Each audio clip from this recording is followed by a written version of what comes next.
अज़ीज़ तलबा व तालिबात, अस्सलामु अलैकुम। इससे पहले के पीरियड में हमने काव्य एक छप्पा पढ़ा था जिसके कवि थे अखो। उम्मीद करती हूँ कि आपने काव्य एक छप्पा के सवाल जवाब नोट में लिख लिए होंगे। तो प्यारे बच्चों, आज गुजराती के इस पीरियड में आगे बढ़ते हुए हम पाठ 2 परोपकारी मनुष्यों पढ़ेंगे। सबसे पहले तो मैं परोपकारी का अर्थ आपको बता दूं। पर वत्ता उपकारी मतलब पर मतलब पराये और उपकार यानी किसी की मदद करना या किसी पर उपकार करना। परोपकारी मनुष्यों यानी दूसरों की मदद करने वाले इंसान या दूसरों पर उपकार करने वाले इंसान।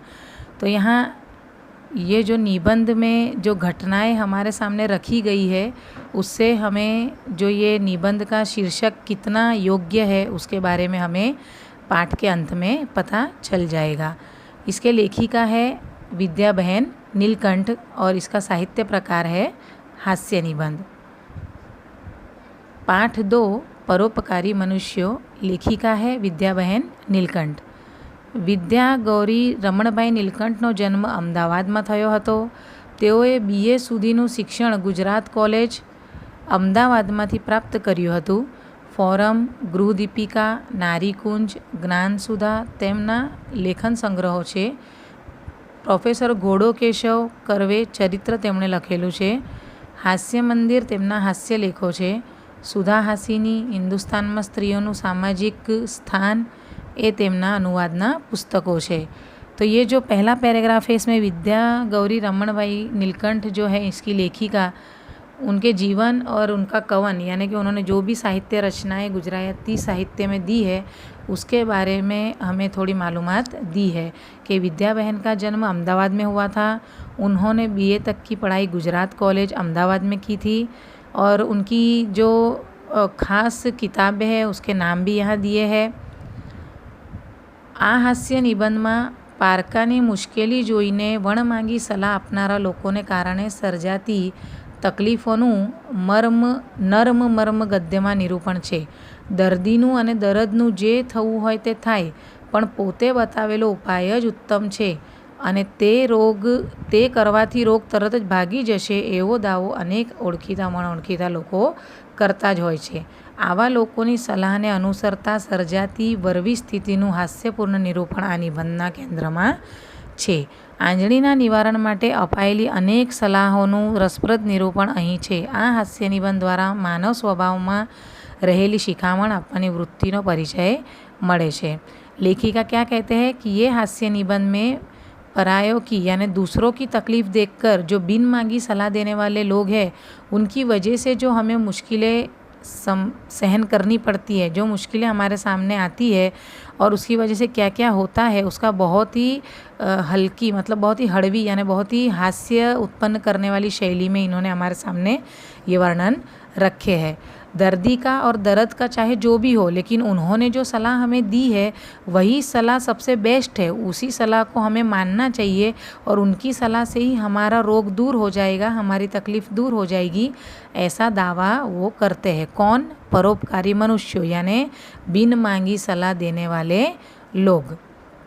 ऐसे लोगों की सलाह को इस्तेमाल करने से कैसी परिस्थिति जो है, कैसा माहौल है वो उत्पन्न होता है, वो पैदा होता है, उसका बहुत ही खूबसूरत हास्यपूर्ण निरूपण यानी हंसी आ जाए ऐसा निरूपण यहाँ निबंध के केंद्र में है, मतलब मरकज़ में है। आंजणीना निवारण माटे आंजणी यानी आँखों पर होने वाली छोटी सी फुंसी, उसको मिटाने के लिए लोग कैसी कैसी अलग सलाह देते हैं और उसकी वजह से क्या क्या तकलीफ़ यहाँ कथानायक को होती है उसका बहुत ही सुंदर वर्णन लेखिका विद्या बहन ने हमारे सामने किया है। મને એકવાર આંજણી થઈ હતી. 2-3 દિવસ મેં કાંઈ ઇલાજ કર્યો નહીં. એમ જાણ્યું કે મટી જશે, એમાં શું ભારે દરદ છે, પરંતુ આંજણીએ બહુ પીડા કરવા માંડી એટલે અમારા ઘરના ડાક્ટર પાસે ગયો. તેમણે કહ્યું એના પર કાંઈ લગાડવાની જરૂર નથી, પાકે એટલે મારી પાસે આવજો, હું નસ્તરથી ફોડીશ. એક થઈ છે તેમાં કાંઈ ફિકર નહીં, ફરી થશે તો પીવાની દવા હું લખી આપીશ. બહુ પીડા થાય તો શેક કરજો. क्या कहते हैं कि कथानायक को एक बार आंजणी हुई थी, अन्नी हुई थी। 2-3 दिन उन्होंने कोई इलाज नहीं किया। उन्हें ऐसा लगा कि अपने आप ही मिट जाएगी, इसमें क्या ज़्यादा तकलीफ़ है। लेकिन आंजणी ने जब ज़्यादा तकलीफ़ देनी शुरू कर दी तो वो अपने फैमिली डॉक्टर पास गए और उन्हें बताया अपनी तकलीफ़ के बारे में। तो फैमिली डॉक्टर ने क्या कहा कि उस पर कुछ भी लगाने की ज़रूरत नहीं है, पक जाएगी तो मेरे पास आना, मैं उसे नस्तर से फोड़ दूंगा। और एक हुई है तो कोई फ़िक्र की बात नहीं है, अगर दूसरी हुई तो मैं दवा दूंगा और बहुत ज़्यादा तकलीफ़ हो तो इस पर शेक करना। इसके बाद लेखक घर आते हैं, जो कथानायक है वो घर आते हैं। હું ઘેર આવ્યો ત્યારે અમારા કુટુંબના એક મિત્ર મને મળવા આવેલા હતા. उनके एक दोस्त उनको घर मिलने के लिए आए थे. તેમણે કહ્યું, उन्होंने क्या कहा, मतलब मित्र ने क्या कहा, भाई क्या જઈ આવ્યા, कहाँ जाकर आया आप, આ આંખે શું થયું છે? મેં ઉત્તર દીધો, આંજણી થઈ છે માટે દાક્તર પાસે ગયો હતો. પણ દાક્તર કહે છે કે એને છેડશો નહીં, એની કાંઈ દવા નથી, બીજી થશે તો पीवानी दवा आपीश. क्या कहा कि मैं डॉक्टर पास गया था लेकिन डॉक्टर ने कहा कि ये अपने आप ठीक हो जाएगी, कोई दवा की ज़रूरत नहीं है, दूसरी होगी तो मेरे पास आना, मैं दवा लिख दूंगा. आटलू सांभळता हमारा ये मित्र क्रोधे भराई गया. इतना सुनने ते ही वो मित्र को क्या हुआ, गुस्सा आ गया. क्रोधे भराई गया मतलब गुस्सा आ गया. हरामखोरो, દાક્તરોને સરકાર ગાંસડા ભરીને મફતનો પગાર ખવડાવે છે, વળી કહે છે કે એની કાંઈ દવા જ નથી, ત્યારે એના ભણતરમાં શું પૂળો મૂકવાનો છે? क्या कहते हैं, गुस्से में गाली देते हुए कहते हैं कि डॉक्टरों को सरकार इतने ज़्यादा पैसे देती है और मुफ्त का पगार लेते हैं और कहते हैं कि इसकी कोई दवा नहीं है, तो इतना उन्होंने जो पढ़ाई लिखाई की इसमें क्या पूड़ो મૂકવાનો છે, मतलब क्या आग लगानी है? અને કહે છે કે બીજી થાય ત્યારે આવજો, यानी दूसरी का इंतज़ार करना है, ज़्यादा तकलीफ़ होगी तब दवाई देगा, शुरुआत से नहीं. ने ए भाई साहब ने ત્યાંથી પીવાની દવા લાવો कि एमना गजवा भराए, मतलब उनकी पास से दवा लाओ तो उनको पैसे देने पड़े और उनके खीसे भर जाए. एमा दवा पीधे शू थाय, तमे पण भला माणस छो, एक कोड़ीનું खर्च नहीं, तुवेरनी दाળ घसीने चौपड़ी दो एटले नरम पड़ी जैसे. जैसे कि हमारे ये पाठ का जो शीर्षक है, हेडिंग है, परोपकारी मनुष्यों, तो यहाँ से परोपकारी मनुष्यों की शुरुआत हो जाती है. सबसे पहले परोपकारी मनुष्य कौन है, ये जो कथानायक है उनके मित्र. क्या कहते हैं कि एक कौड़ी का भी खर्च नहीं है, तुवेर की दाल जो आती है उसे घिस कर आँख की अन्नी पर लगाओ तो वो नरम पड़ जाएंगी. यहाँ से जो सिलसिला है सलाह देने का वो शुरू हो जाता है. अब आप देखेंगे कि जैसे जैसे हम पाठ में आगे बढ़ते जाएंगे ऐसे सलाह देने वालों की संख्या और भी बढ़ती जाएगी और ये जो निबंध है ये और भी मज़ेदार होता जाएगा. आपको याद रखना है कि किसने क्या सलाह दी है.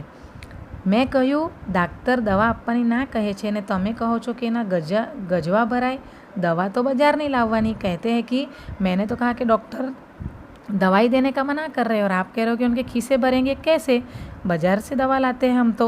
हमारा मित्र बोलिया, તમે છેક બોળા છો. कहते हैं मित्र कि तुम तो बहुत बोले हो, ये तो गांधी वैद्यनु सहियारू. क्या कहते हैं, गांधी वैद्यनु सहियारू, यानी जो लोग हैं उनका स्वार्थ के लिए एक दूसरे का साथ देना. मतलब जैसे कि हम कहीं पर दवाई लेने जाते हैं तो अक्सर डॉक्टर वही दवाई लिख कर देता है जो उसके करीब के मेडिकल में या उसी के दवाखाने की बाजू के मेडिकल में मिलती हो. तो ये क्या कहेंगे, डॉक्टर का और जो मेडिकल वाला है उसका गांधी वैद्यनु सहियारू, यानी स्वार्थ के लिए दो लोग एक हुए हैं वह. વિલાયતમાં દવાવાળાના દાક્તરોને પગાર આપે છે, પગાર અને અહીંના વેચનાર કમિશન આપે છે. तो मित्र कहते हैं कि ये सब उनकी मिलीजुली भगत होती है. तुम कुछ मत करो लेकिन ये तुअर की दाल घस के लगा लो, नरम पड़ जाएगी. मैं વધારે तकरार करी नहीं, એટલામાં पोस्टमैन टपाल લઈને આવેલો હતો. मैंने ज़्यादा तकरार नहीं की, पोस्टमैन टपाल लेके आया था. तो क्या कहा, आ शेठ खरू कहे छे, दाल चौपड़जो साहेब पण जरा गरम. पोस्टमैन ने क्या कहा, ये सही कह रहे लेकिन दाल लगाना, लेकिन क्या लगाना, गरम. लेकिन मित्र क्या कहते हैं, अरे जो गरम न करशो, आंजणी गर्मीथी थाय छे माटे ठंडी दवा लगाड़जो. मित्र कहते हैं कि गरम लगाना, मित्र कहते हैं कि ठंडी लगाना, और जो पोस्टमैन है वो कहता है गरम लगाना तुवेर की दाल. मैं कहूँ बहु सारू, उन्होंने कहा बहुत अच्छा. नौकर पासे दाળ ઘસાવી पहली ठंडी चौपड़ी, सांजे फरी घसावी गरम चौपड़ी। उन्होंने क्या किया, दोनों की सलाह को मान लिया। पहले ठंडी दाल घसी और फिर गरम दाल घस ली। बीजे दाड़े बजाરમાં કાંઈ લેવા હું ગયો, દુકાનદાર કહે, સાહેબ આપને આંજણી થઈ છે તો જવ ઘસીને કાં ચોપડતા નથી? મફતની દવા છે, પણ જવ ઊભો ઘસવાનું ધ્યાનમાં રાખજો।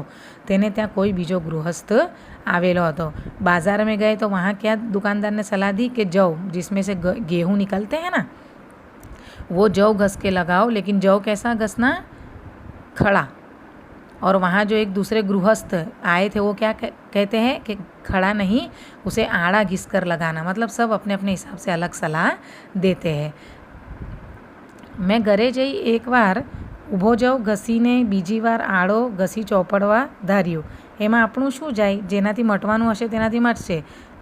कथानायक क्या कहते हैं कि मैंने घर जाकर एक बार जव को खड़ा घिस के लगाया और एक बार आड़ा घिस के लगाया। कहते हैं कि जो जैसी सलाह दे उसको इस्तेमाल कर ले, हमारा क्या जाता है, हमें तो जल्दी से ठीक होना है। तो उन्होंने दोनों की सलाह को इस्तेमाल कर लिया। दुकानમાંથી નીકળ્યો એટલામાં પાડોશની ચશ્માની દુકાનના માલિકે મને દીઠો मतलब देखा। जो बाजू की चश्मे की दुकान थी उसके मालिक ने उन्हें देखा। मारी पासे आवी कहे, कथानायक के पास उन्होंने आकर क्या कहा, भाई साहब मारू कहूँ मानो तो आ तमने आंजणी थई छे, ते माटे एक झाँका गोगल्स लई जाओ। क्या कहते हैं, एक चश्मे ले लो, शौक है। हूँ मारा स्वार्थ माटे नहीं कहता, मतलब मैं मेरे मतलब के लिए नहीं कह रहा हूँ। जो ये तो खप थई रहे एटले जोड़ पाछी मोकलजो। क्या कहते हैं, खप यानी ज़रूरत। आपकी ज़रूरत पूरी हो जाए, आपकी आंजणी अच्छी हो जाए, फिर मुझे चश्मे वापस दे देना। दुकान आपनी च आपकी ही दुकान है। मैं चश्मानी जोड़ वेचाती पहरी ली थी। क्या कहते हैं कि उन्होंने जो चश्मे की जोड़ है वो मतलब पैसों से खरीद ली। यहाँ आप देख सकते हैं जितने लोग उनको मिलते जा रहे हैं वो अपनी अपनी अलग अलग सलाह दे रहे हैं, और लेखक सबकी सलाह को स्वीकार करके हर एक की सलाह को आज़मा रहे हैं ताकि उनकी जो आंजणी है वो जल्दी से अच्छी हो जाए। आगे देखेंगे। घेर अमारा घरनो जूनो मुनीम आवेलो हतो। तेणे पूछ्યું, उनके घर, उनके पहले का जो जूना मुनीम यानी जो घर के हिसाब किताब रखते हैं वो आए हुए थे। चश्मा क्यों गालिया छे सेठ? उन्होंने क्या पूछा कि सेठ आपने चश्मे क्यों पहने हैं? पूरी हकीकत उन्होंने उनको बताई। सब बात जानकर उन्होंने क्या सलाह दी, बद्दी बात जवा दी, केसर घोड़ी चौपड़ो। केसर जो बहुत महंगी चीज़ है, कहते हैं कि उसको थोड़ी घिसकर वो लगाओ। जो सलाह देते हैं कि दूसरे किसी को भी उन्होंने ये सलाह दी थी, उनको भी इसी से फ़र्क पड़ा। क्या कहते हैं, हमारा बनेवी ने भाणेजने ने फुवाने थई हती ते अमे तो ये इलाज कर्यो हतो। राम बाण छे, मतलब कि हर हाल में ये नुस्खा आजमाने से तो आपकी आंजणी ठीक ही हो जाएगी, ऐसा उन्होंने भी दावा किया। किसने? मुनीम जी ने। केसर मंगावी मैं लगावी हूँ। कथानायक ने क्या किया, केसर भी लगा के देख ली, लेकिन उससे कोई फ़र्क नहीं पड़ा। हजामत करवा हजाम आवियो। हजामत करने के लिए हजाम आया, उसने भी सलाह देना शुरू कर दिया। क्या कहता है, साहेब आ आंजणी पर शू लगाड़ो छो? सहू करता सिंदूर मंगावी दाबी दो तो तरत ज आंजणी थई जशे। जो हिंदू औरतें होती है वो अपने सुहाग के लिए जो सिंदूर लगाती है, तो यहाँ हजाम कहता है कि वो सिंदूर लगाकर दबा दो तो जल्दी से यह आंजणी वहीं दब जाएगी, अच्छी हो जाएगी। उन्होंने सिंदूर भी लगाया। ऑफिस में अमारी साथे काम करनारामाना एक कहे, भाई हमणा आंजणीना वायरा छे, मतलब कि ये अभी मौसम ही, हवा ही अभी आंजणी की है। उनके ऑफिस के एक उनके साथ काम करने वाले एम्प्लॉय ने कहा, तेथी थोड़ा दाड़ा रहीने मटशे, इसलिए थोड़े दिन के बाद अपने आप ही अच्छी हो जाएगी। आप छुट्टी ले लो और घर पर ही आराम करो। અહીંથી રજા લઈ લો, એક દહાડો ઓડી પોડીને ઘેર સૂઈ રહો, ને તે કરતાં કાંઈ કરવું જ ન હોય और कुछ नहीं करना हो तो एक टुचका यानी एक इलाज आपको बताता हूँ। क्या कहते हैं, તમે કોઈ વાંજણી स्त्री जानता हो तो रात पड़े तेने घेर जई बारना ठोकजो। क्या सलाह देते हैं, अब इनकी सलाह तो सबसे अलग है। क्या कहते हैं कि वांजड़ी मतलब जिसे औलाद न होती हो, ऐसी किसी औरत के घर जाकर रात को उसका दरवाज़ा ठोको, और अगर वो पूछे कि कौन, तो क्या कहना कि हूँ आंजणी रानी, मैं आंजणी रानी हूँ, आज मेरे घर तो कल तुम्हारे घर। तो ऐसे जो तुम्हारी आंजणी है वो अच्छी हो जाएगी और सामने वाले को ये आंजणी लग जाएगी। ऐसा बेतुका सा मतलब कि उन्होंने टुचका बताया। लेकिन कथानायक ने क्या किया, પરાય ઘર કંઈ કામ વગર રાતે એકલા જવાનું ઠીક ન લાગવાથી મેં ના કહી ત્યારે તેઓએ સાથે આવવા આગ્રહ કર્યો ને તે રાતે મેં એ ઉપાય પણ અજમાવ્યો પણ आंजणी તે જેમની તેમ रही। उन्होंने क्या किया, उन्हें ऐसा लगा कि भाई पराए घर ऐसे आधी रात को जाके दरवाज़ा ठोकना मुनासिब नहीं रहेगा, तो जिसने सलाह दी थी वो भी उनके साथ गए और उन्होंने ये उपाय भी आजमाए, लेकिन फिर भी कोई फ़र्क नहीं पड़ा। बीजे दहाड़े मारा ओळखाणवाळा एक सेठनी मिलनो भैयो कई कामसर આવ્યો। तेणे કહ્યું, जी इसमें क्या बड़ी बात है, 8 दिन एक छोटा कटोरा भांग पीना शुरू करना। याकूती बड़ी ठंडी है, आप इनका गुण देख लो, डॉक्टर की दवाई में क्या पीने का। ये जो दूध मिल का भैया है उसने मतलब के भांग पीने की सलाह दी, लेकिन ये नशीला पदार्थ होने की वजह से उन्होंने ये उपाय आजमाने का मना कर दिया। भैया कहे, अरे जीवो तो दवाई के लिए कहता हूँ, थोड़ी सी ज़रूर पीना, परंतु एनी सलाहनो में अमल करियो नहीं। मारा वृद्ध मासी पूजानु चंदन घसता था। अब जो ये कथानायक है, इनके जो बूढ़े मौसी थे वो क्या करते थे, जो पूजा करते वक्त चंदन का इस्तेमाल करते हैं वो घिसते थे। आ चंदन लगाड़ी जो मैं ते लगाड़ियो। जमती वक्त रसोईयो कहे सूट चोपड़ो। खाते वक्त जो रसोईया था, रसोई करता था, उसने कहा कि सूट लगाओ, तो सूट भी लगाई। खेप लईने धोबी आव्यो, ते कहे लविंग घसीने लगाओ। धोबी कपड़े लेकर आया, उसने कहा लविंग लगाओ, तो लविंग भी लगाई।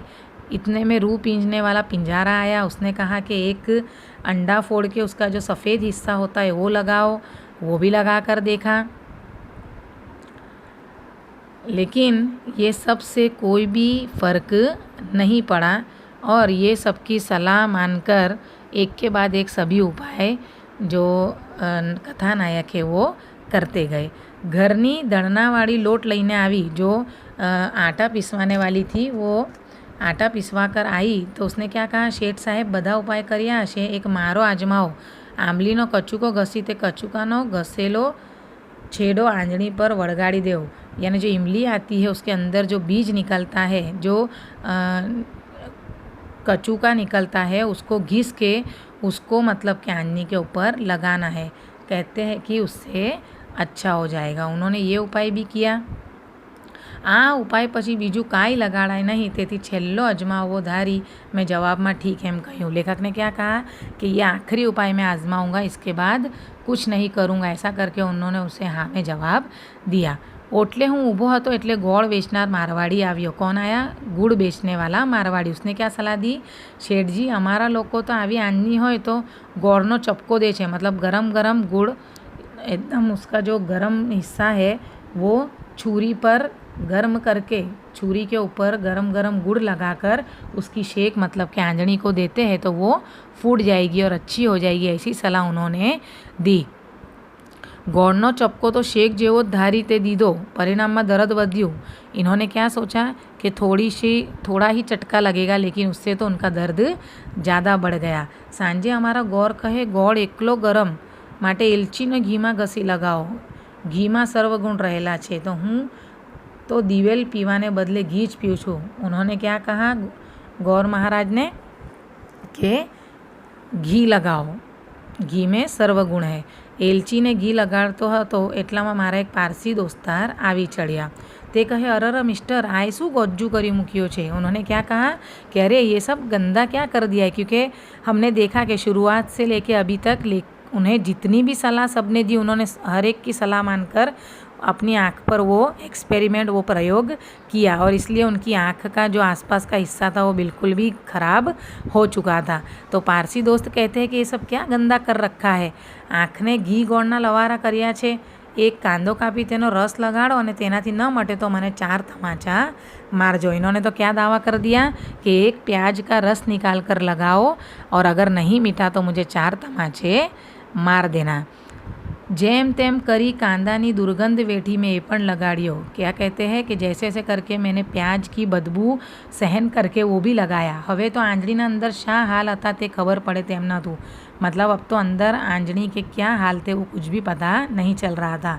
દવાઓના પડ ઉપરા ઉપરી આવી આંખની બાજુ પર એક નાની ડુંગરી બની રહી હતી। क्या कहते हैं कि सबकी सलाह मानकर जैसे कि आँख के ऊपर एक छोटा सा डूंगर मतलब छोटा सा जैसे कि टेकरी पहाड़ बन गया हो ऐसा लग रहा था आँख के ऊपर। તે પર છેવટે આંબલીનો કચુકો પણ લટકાવી દીધો હતો। દરદ થયા કરતું હતું, તેથી ખબર પડતી હતી કે આ સર્વ ઇલાજો હજી પોતાનું કાર્ય કરી રહ્યા ન હતા। क्या हुआ? सब इन्होंने इलाज आजमाए लेकिन अभी भी आंजणी का दर्द कम नहीं हुआ था, इसलिए वो समझ गए कि ये कोई भी टुचका काम नहीं किया। वेदना ने લીધે હું સૂઈ ગયો। વેદના યાને તકલીફ, દુઃખ, उसके लिए वो सो गए। હવે કોઈ પૂછે તો કહેવું નહીં એવો નિશ્ચય કર્યો। अगर कोई पूछे तो अब किसी के पास भी कोई सलाह नहीं लूँ ऐसा उन्होंने तय किया। એટલામાં મને ઠીક નથી જાણી મારા એક વિધવા ફોઈ ખબર કાઢવા આવ્યા। उन्होंने क्या कहा? एक विधवा फोई उनकी खबर काटने आई। विधवा यानी जिनके पति गुजर गए हो वो, उनकी बुआ उनकी खबर लेने आए। ते कहे भाई તમે अंग्रेजी भणेला ते गणेला नहीं, आप मतलब के पढ़े लिखे हो लेकिन વ્યવહારિક જ્ઞાન આપને બિલકુલ બી નહીં હે। હું તો મને કંઈ પણ થાય ત્યારે જરા લોટ ઘીમાં શેકી ખાઈ લઉં। ક્યાં કહેતે હે કે વાત કફ પિત્ત બધું મને તો એનાથી હટે। જો બદામ હોય તો થોડી નાખું, નહીં તો ઘી ખાંડને લોટ તો ઘરમાં હોય જ। તાવ આવે, ઉધરસ થાય કે વા આવે, માથું દુખે કે સળેખમ થાય, પણ મારો તો એક પેટ ઇલાજ છે। પેટમાં દુખે તો તે દહાડે નહીં પણ બીજે દહાડે તે ઉપાય કરવો કે દુખવાથી થયેલી અશક્તિ માટે મટે। ફોઈનું લાલ ચણોઠી જેવું શરીર જોતાં એ ઉપાયનું વાસ્તવિકપણું મારા મનમાં ઉતર્યું। उन्होंने क्या कहा कि मुझे तो कोई भी तकलीफ़ होती है तो मैं तो घी और आटा सेक कर उसका शीरा बनाकर खा लेती हूँ। मतलब पेट में अच्छी चीज़ अगर जाए, खाने को अच्छा मिले तो कोई भी तकलीफ़ अपने आप ठीक हो जाती है। इसलिए उनकी विधवा फोई ने उन्हें शीरा खाने की सलाह दी। और मतलब जो जैसे उनकी बुआ, उनकी फोई जो हष्ट पुष्ट थी, देखने में तंदुरुस्त थी, उन्हें देखकर इन्हें ऐसा लगा कि चलो ये सलाह मानने जैसी है और अगर नहीं भी मिटा तो कम से कम स्वादिष्ट शीरा तो खाने मिलेगा। બીજા ઉપાય કરતાં ઘણી વધારે ખુશીથી ફોઈનો ઉપાય શરૂ કર્યો અને ઘણા દિવસ ચાલુ રાખ્યો, પણ આંજણી તો કશાને ગાંઠે નહીં। इन्होंने शीरा भी बहुत दिनों तक खाया लेकिन फिर भी आंजणी नहीं मिटी। अंते પાછો ડાક્ટરને ઘેર ગયો। વાપિસ સે કहाँ ગए? डॉक्टर के घर। તેમણે આસિસ્ટન્ટ પાસે દવાઓનો ડુંગર સાફ કરાવ્યો। उन्होंने दवा से जो भी आँख पर इन्होंने सब लगाया था वो साफ़ किया। 1 कलाक के अंदर ने आंजणी दिखाई। मतलब साफ़ करते हुए इतना वक्त लगा कि 1 घंटे बाद वो आंजणी दिखाई दी। ते पर डॉक्टरे नस्तर मूक्યું, મને आराम થયો। अंत में तो वो नस्तर से ही फोड़नी पड़ी और उसके बाद उन्हें आराम हुआ। મારા હિતેચ્છુઓએ મારી દયા ખાઈને મારા દુઃખનો ભાર ઓછો કરવા કાળજી રાખી હતી, તેમનો જાહેરમાં આભાર માનવાની આ તક લઉં છું। क्या कहते हैं कथानायक कि जो भी मेरा अच्छा चाहते थे, मेरी तकलीफ़ दूर करना चाहते थे और जिन्होंने मेरा दुख दूर करने के लिए अलग अलग सलाह दी, उनका मैं जाहिर में मतलब कि सबका शुक्रिया अदा करता हूँ। और इस तरीके से मतलब कि यहाँ हमें अलग अलग सलाह देने वाले लोग दिखे। उम्मीद करती हूँ कि आपको ये लेसन अच्छा भी लगा होगा और समझ में भी आया होगा। इंशाल्लाह नेक्स्ट पीरियड में इसके सवाल जवाब के साथ मिलेंगे। तब तक के लिए अल्लाह हाफिज़।